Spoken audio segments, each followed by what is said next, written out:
ఇవన్నీ ఎలా వచ్చాయి ఒక్కసారి మీరు ఆలోచించుకోవాల్సిన అవసరం ఉంది. 2 ఏళ్ల క్రితం విధ్వంసమైన రాష్ట్రం. ఆ రోజు నేను, పవన్ కళ్యాణ్ గారు, నరేంద్ర మోడీ గారి నాయకత్వంలో మీ అందరికీ ఒక హామీ ఇచ్చాం. రాష్ట్రాన్ని పునర్నిర్మాణం చేస్తామన్నాం, నిలబెట్టుకున్నాం. మోడీ గారి చేతుల మీదుగా ప్రారంభించుకున్న ఎయిర్పోర్టు ఉత్తరాంధ్రకు ఒక మణిహారం. నేను అందుకే పదే పదే చెప్తున్నాను, ఉత్తరాంధ్ర కళలకు రెక్కలొచ్చాయి. ఎర్ర బస్సు రాదన్నారు, ఎయిర్ బస్సు వచ్చింది. అవహేళన చేసిన వాళ్ళు అడ్రస్ లేకుండా పోయే పరిస్థితికి వచ్చారు. ఆ రోజు ఎన్నో ఈ ప్రాంత ఆశలని, ఆకాంక్షల్ని తక్కువ చేశారు, అడ్డుపడ్డారు. అన్ని అధిగమించాం. అద్భుతమైన ఎయిర్పోర్ట్ ఈరోజు నిర్మాణం అయిందంటే ఇది ఉత్తరాంధ్రకి గర్వ కారణమని మరొకసారి విజ్ఞప్తి చేస్తున్నాను.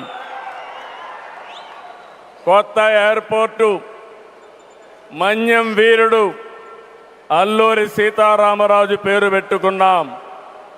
పేరు తలుచుకుంటేనే గుండె ఉప్పొంగుతుంది. గిరిజనులతో కలిసి ఆయన చేసిన స్వాతంత్ర పోరాటం దేశం ఎప్పటికీ మరిచిపోదు. ఉత్తరాంధ్ర శక్తికి నిదర్శనం ఈ ఎయిర్పోర్టు. ఎందుకంటే ఈ ఎయిర్పోర్ట్ నిర్మించింది ఎవరో కాదు, ఉత్తరాంధ్ర వాసి జిఎంఆర్, ఈ ప్రాంత వాసి. ఇంకొక పక్క దీనికి తొలుగు అడుగు వేసిన అశోక్ గజపతి రాజు ఇక్కడి వారి ఏవియేషన్ మంత్రిగా నిర్మాణం పూర్తి చేసే బాధ్యత తీసుకున్న రామ్మోహన్ నాయుడుది కూడా ఉత్తరాంధ్రనే. ఇది ఉత్తరాంధ్ర సత్తా అని మరొక్కసారి మీ అందరికీ విజ్ఞప్తి చేస్తున్నాను. ఈరోజు ఉత్తరాంధ్ర దశ దిశ మార్చి కీలక ప్రాజెక్టు ప్రారంభానికి వచ్చిన మోడీ గారికి మనస్ఫూర్తిగా ధన్యవాదాలు. ఈరోజు మనందరం గుర్తుపెట్టుకోవాలి, వెంటిలేటర్ పైనున్న ఆంధ్రప్రదేశ్కి ఆక్సిజన్ ఇచ్చి ఈరోజు నిలబెట్టిన వ్యక్తి నరేంద్ర మోడీ గారు. నేను మిమ్మల్ని అడుగుతున్నా, ఆంధ్రుల సెంటిమెంట్ విశాఖ ఉక్కు నిలబెట్టింది ఎవరని గట్టిగా మీరు చెప్పాల్సిన బాధ్యత మీ పైన ఉంది. ఎవరు?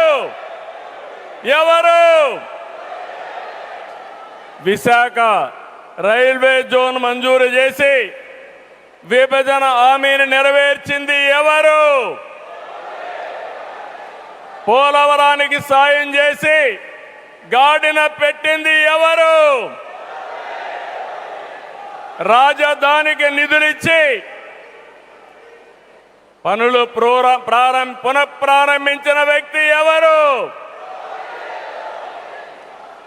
2027 భోగాపురంలో చెప్తున్నాను, పోలవరాన్ని పూర్తి చేసి మన ప్రధాని చేతుల మీద జాతికి